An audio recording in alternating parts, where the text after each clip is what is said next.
Hello everyone. इस video में हम करेंगे एक्सरसाइज 5.2 का सम नंबर 3, जिसके टोटल 5 पार्ट्स हैं। तो यहाँ पर कहा गया है in the following APs find the missing terms in the boxes. तो आप जैसे कि देख सकते हो कि इसके टोटल 5 पार्ट्स हैं, जिसमें हमें कुछ एपीज दी गई हैं और इनके अंदर जो मिसिंग टर्म है हमें उन मिसिंग टर्म को फाइंड करना है, यानी कि हमें इन बॉक्सेस को फिल करना है। तो चलिए स्टार्ट करते हैं। सबसे पहले इसका फर्स्ट पार्ट। तो यहाँ पर आप देख सकते हो कि इसके अंदर जो एपी दी गई है वहाँ पर टोटल 3 टर्म्स हैं, जिसमें से फर्स्ट टर्म है 2, सेकंड टर्म यहाँ पर मिसिंग है जिसको हमें फाइंड आउट करना है। यानी कि हम ये कह सकते हैं कि इस एपी के अंदर जो इसकी फर्स्ट टर्म है यानी कि जो A1 है वो है 2। उसके बाद जो इसकी सेकंड टर्म है ये मिसिंग टर्म है, इसको हमें फाइंड आउट करना है। तो यहाँ पर अभी हम क्वेश्चन मार्क लगाते हैं। और जो इसकी थर्ड टर्म है यानी कि जो A3 है वो है 26। तो हमें इस 2 और इस 26 का यूज़ करके इस A2 को यानी कि इसकी सेकंड टर्म को फाइंड आउट करना है। तो सबसे पहले हम यहाँ पर लिखेंगे कि इस AP के अंदर जो A है, आप A कहो या A1 कहो, दोनों का मतलब होता है AP की फर्स्ट टर्म। तो इसलिए हमने यहाँ पर लिख दिया है कि जो A है वो है 2। तो ये फर्स्ट टर्म है, ये सेकंड टर्म है और ये थर्ड टर्म है। तो अब हम लिखेंगे कि जो A3 है वो है 26। तो हमने यहाँ पर लिख दिया है कि A3 इक्वल्स टू 26। अब पिछले वीडियो में जैसे कि मैंने आपको फॉर्मूला बताया था कि AN equals to A plus N-1 into D। ये फॉर्मूला हमने यूज़ किया था जब भी हमें AP की किसी एक पर्टिकुलर टर्म को फाइंड आउट करना हो। यहाँ पर A का मतलब है फर्स्ट टर्म, D का मतलब है कॉमन डिफरेंस और N का मतलब है जिस नंबर की टर्म को हमें फाइंड करना है उसको हम यहाँ N की जगह पर पुट करते हैं। तो जैसे कि आप देख सकते हो कि फॉर्मूले के अंदर यहाँ पर हम यूज़ करते हैं N-1, यानी कि जिस नंबर की भी टर्म हमें फाइंड करनी है हमें उस नंबर में से 1 को माइनस करके फिर उसको इस तरह से D से मल्टीप्लाई करना होता है। यानी कि अगर इस फॉर्मूले के अंदर जैसे कि हमारे पास फॉर्मूला है AN equals to A plus N-1 into D। तो अगर इस फॉर्मूले का यूज़ करके हम फाइंड करना चाहें 10th टर्म को, तो हमें n की जगह पर पुट करना होगा 10। तो हम इसको लिखेंगे, सबसे पहले हम लिखेंगे यहाँ पर A। उसके बाद जब हम यहाँ n की जगह पर 10 को पुट करेंगे तो 10 में से हमें 1 को माइनस करना होगा और 10 माइनस 1 करके हो जाएगा 9। उसके बाद हम लिख देंगे यहाँ पर D। यानी कि इस तरह से ये A10 का फॉर्मूला बन जाता है A प्लस 9D। अगर हमें किसी AP में 17th टर्म को फाइंड आउट करना है तो हम उसको लिखेंगे सबसे पहले A, उसके बाद इस n की जगह पर हम पुट करेंगे 17 को और उस 17 में से हम इस 1 को माइनस करेंगे तो 17 माइनस 1 यानी कि 16D। तो इस तरह से यहाँ पर A17 का फॉर्मूला बन जाएगा A प्लस 16D। यानी कि हमें जिस नंबर की भी टर्म को फाइंड आउट करना है उसमें से एक माइनस करके हम वहाँ पर उसको D से मल्टीप्लाई करते हैं। अगर हमें 5th टर्म को फाइंड करना हो तो हम इसको लिखेंगे A प्लस 4D। या फिर अगर हमें किसी AP के अंदर 22 यानी कि 22वें नंबर की टर्म को फाइंड करना है तो हम इसको लिखेंगे A प्लस 21D। ये चीज़ समझना आपके लिए बहुत ज़रूरी है क्योंकि इस एक्सरसाइज में हम इसी टाइप के फॉर्मूले का यूज़ करेंगे। तो अब जैसे कि यहाँ पर हमारे पास है A3 इक्वल्स टू 26 और इस फॉर्मूले के अंदर जब हम n की जगह पर पुट करेंगे 3 तो 3 माइनस 1 ये हो जाएगा 2।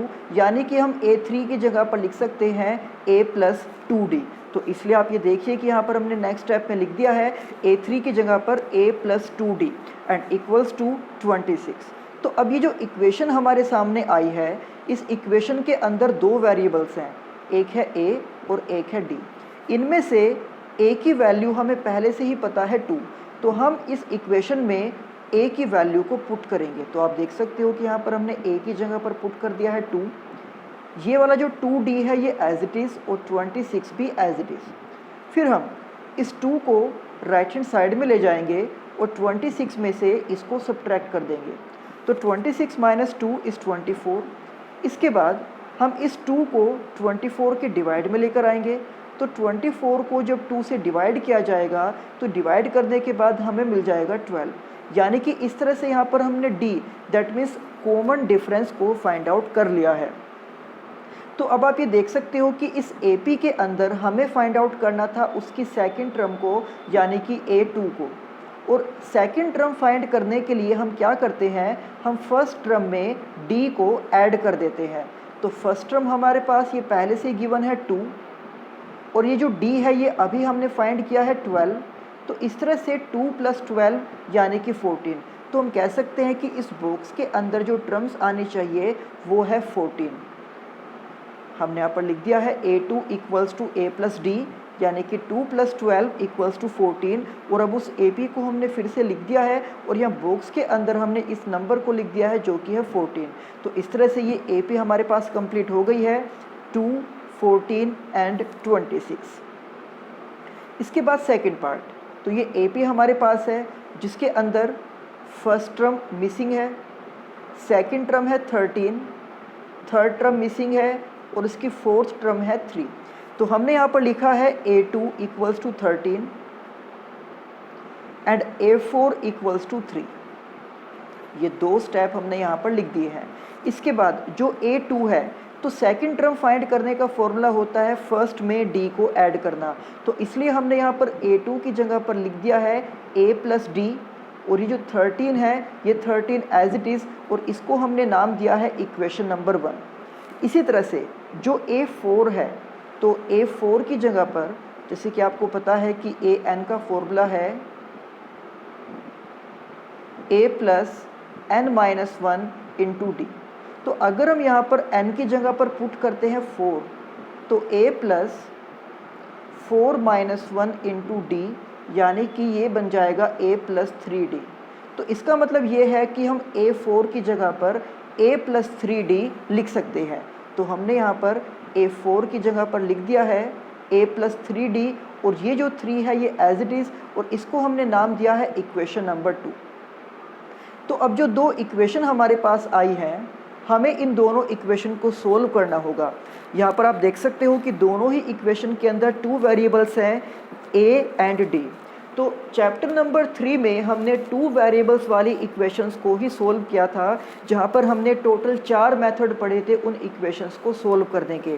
तो उनमें से किसी भी एक मेथड का यूज़ करके हम इन दोनों इक्वेशन को सोल्व कर सकते हैं। अब हम यहाँ पर यूज़ कर रहे हैं मेथड ऑफ एलिमिनेशन, जिसके लिए हम इक्वेशन 1 को इक्वेशन 2 में से सब्ट्रैक्ट कर देंगे। आप ये देख सकते हो कि दोनों ही इक्वेशन में जो A का कोफिशिएंट है वो है 1, यानी कि हमें कोफिशिएंट को इक्वल बनाने की नीड नहीं होगी। हम डायरेक्ट ही इन दोनों इक्वेशन को सब्ट्रैक्ट करके यहाँ से एक वेरिएबल को एलिमिनेट कर सकते हैं। तो या तो आप फर्स्ट में से सेकंड इक्वेशन को माइनस कर सकते हो, या फिर सेकंड इक्वेशन को फर्स्ट में से माइनस कर सकते हो। तो सब्ट्रैक्टिंग इक्वेशन 1 फ्रॉम इक्वेशन 2, हम सबसे पहले लिखेंगे यहाँ पर इक्वेशन 2 को, उसके बाद इक्वेशन 1 को। अब माइनस करने के लिए, सब्ट्रैक्ट करने के लिए हमने यहाँ पर इन टर्म्स के साइन चेंज किए हैं, और जो साइन अब हमने लगाए हैं इन सर्कल्स में, उन्हीं साइन को मानकर हमें चलना है। तो A - A ये कैंसिल आउट हो जाएगा, और 3D - D, तो इनको माइनस करने से बचेगा 2D। 3 - 13, तो छोटे में से बड़े नंबर को जब सब्ट्रैक्ट किया जाएगा आंसर माइनस में आ जाएगा, और ये आ जाएगा -10। अब इसके बाद जब हम इस 2 से -10 को डिवाइड करेंगे, तो -10 डिवाइड बाय 2 ये हमारे पास आ जाएगा -5। अब इस D की वैल्यू को हम इक्वेशन 1 या इक्वेशन 2 किसी भी एक इक्वेशन में पुट कर सकते हैं। तो put value of D in equation number 1, हमने यहाँ पर इक्वेशन 1 में D की जगह पर पुट कर दिया है -5, फिर ये -5 राइट हैंड साइड में आ जाएगा पॉजिटिव में, देन 13 + 5 इज़ 18। तो इस तरह से हमने यहाँ पर फाइंड किया है A को और D को। अब हम इस AP की जो मिसिंग टर्म्स हैं उनको ईजिली फाइंड आउट कर सकते हैं। तो आप यहाँ पर ये देख सकते हो कि इस AP के अंदर फर्स्ट टर्म मिसिंग है और थर्ड टर्म भी मिसिंग है। तो फर्स्ट टर्म को तो हमने फाइंड कर लिया है, यानी कि a की वैल्यू को तो फाइंड कर लिया है 18। अब हम थर्ड टर्म को फाइंड करेंगे। तो a3 के लिए हम फॉर्मूला यूज़ कर रहे हैं a + 2d। यहाँ पर जो a की वैल्यू हमने फाइंड की है उसको पुट किया 18, और जो d की वैल्यू हमने फाइंड की थी उसको हमने पुट किया है -5। अब इसके बाद 2 को -5 से मल्टीप्लाई करने पर ये हो जाएगा -10, और 18 में से जब हम 10 को सब्ट्रैक्ट करेंगे तो ये आ जाएगा 8। तो इस तरह से हमने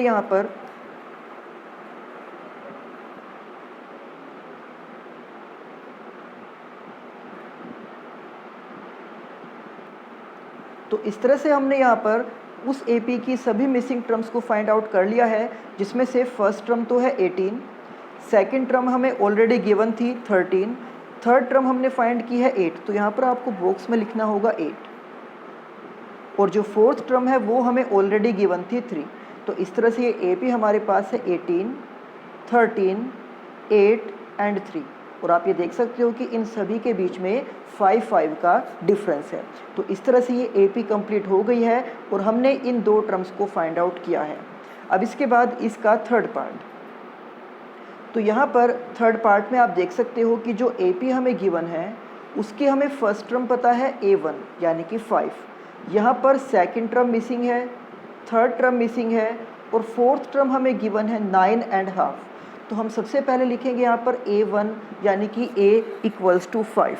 इसके बाद ये फर्स्ट, सेकंड, थर्ड और ये फोर्थ टर्म है, तो यानी कि हम लिखेंगे A4 = 2, और हम इस मिक्स्ड फ्रैक्शन को इम्प्रॉपर फ्रैक्शन में कन्वर्ट कर देंगे, जिसके लिए हम 2 को मल्टीप्लाई करेंगे 9 से 18, और 18 + 1 यानी कि 19 / 2।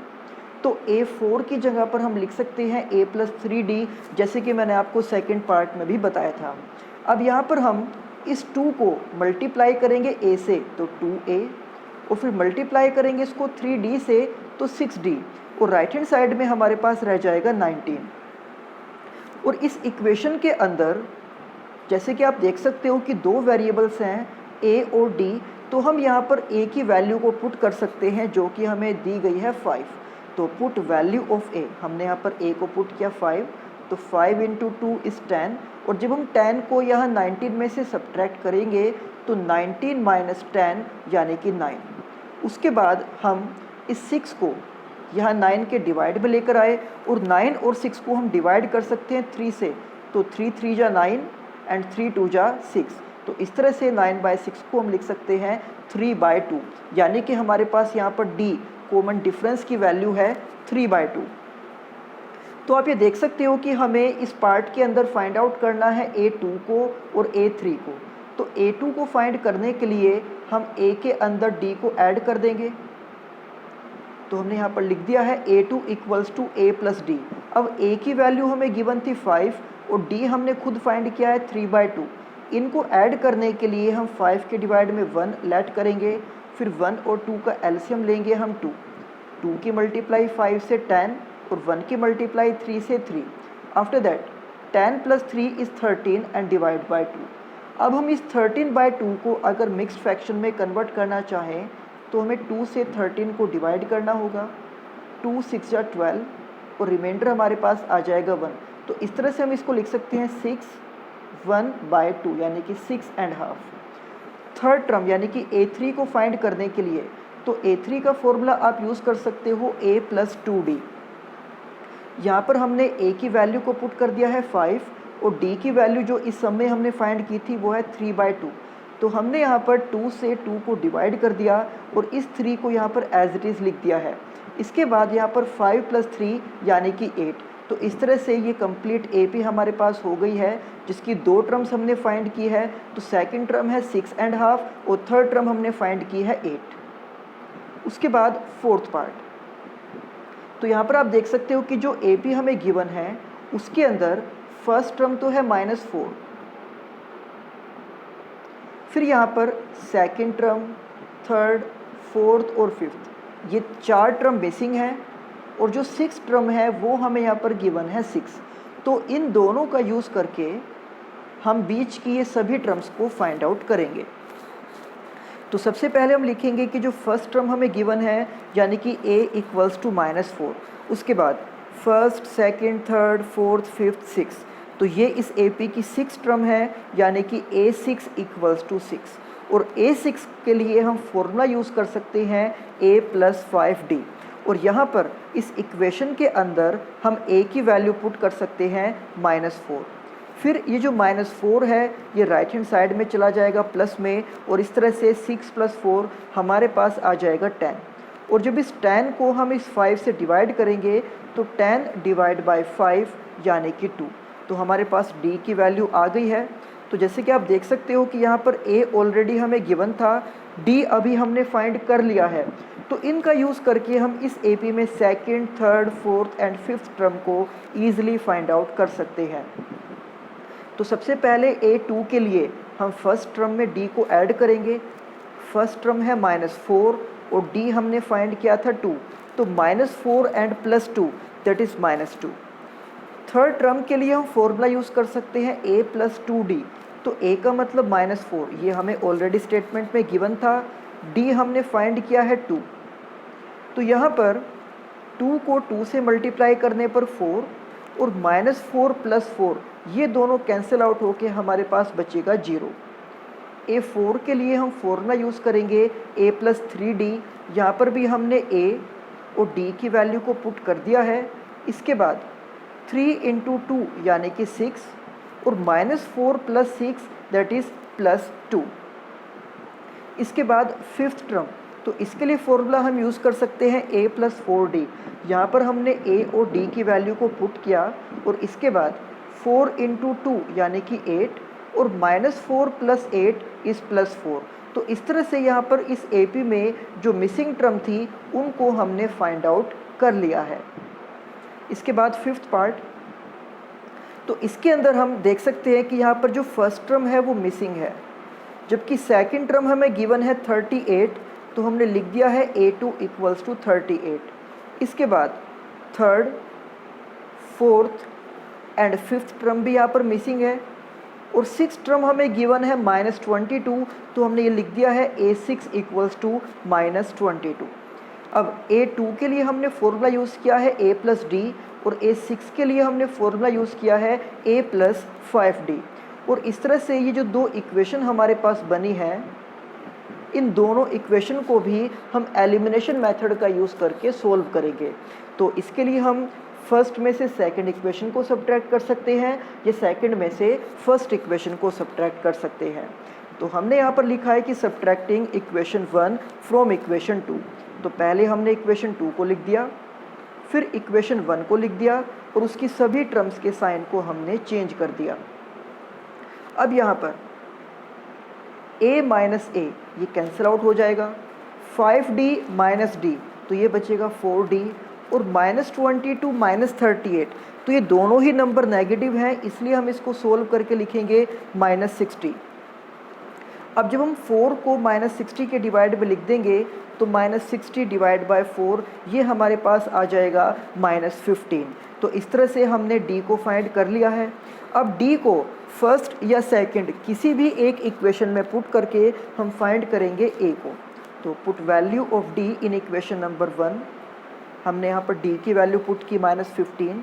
उसके बाद हम इसको राइट हैंड साइड में लेकर जाएंगे पॉजिटिव। 38 + 15 इज़ 53। तो इस तरह से हमारे पास यहाँ पर A की वैल्यू है 53 और D की वैल्यू है -15। और इस AP की जो मिसिंग टर्म है अब हम उनको फाइंड आउट कर सकते हैं। तो इस AP में फर्स्ट टर्म मिसिंग है, जिसको अभी हमने फाइंड आउट किया है, और अब हमें इसकी 3 टर्म्स को और फाइंड आउट करना है, जो थर्ड, फोर्थ और फिफ्थ टर्म है। तो सबसे पहले थर्ड टर्म यानी कि A3। तो A3 के लिए हम लिखेंगे A + 2D।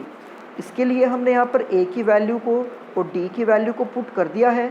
अब यहाँ पर 2 और -15 का प्रोडक्ट हो जाएगा -30। फिर यहाँ पर 53 में से जब हम 30 को सब्ट्रैक्ट करेंगे तो ये हमारे पास आ जाएगा 23। इसके बाद फोर्थ टर्म के लिए हम यहाँ पर यूज़ करेंगे A + 3D। तो इसमें भी हमने A की वैल्यू को और D की वैल्यू को पुट कर दिया है। अब यहाँ पर 3 × -15 इज़ -45। अब यहाँ पर 53 में से 45 को सब्ट्रैक्ट करके आ गया है 8। इसके बाद फिफ्थ टर्म, तो यहाँ पर इसके लिए हमने फॉर्मूला यूज़ किया है a + 4d, और यहाँ पर जब हमने a और d को पुट किया तो इनको सोल्व करके हमें वैल्यू मिल जाती है -7। तो इस तरह से हमने उस AP की सभी मिसिंग टर्म को फाइंड आउट कर लिया है। तो ये था इस एक्सरसाइज का सम नंबर 3। अब इसी एक्सरसाइज के जो बाकी सम्स हैं वो हम करेंगे नेक्स्ट वीडियो में। तब तक आप इस सम्स की अच्छे से प्रैक्टिस करना। तो मिलते हैं आपसे नेक्स्ट वीडियो में। Thank you.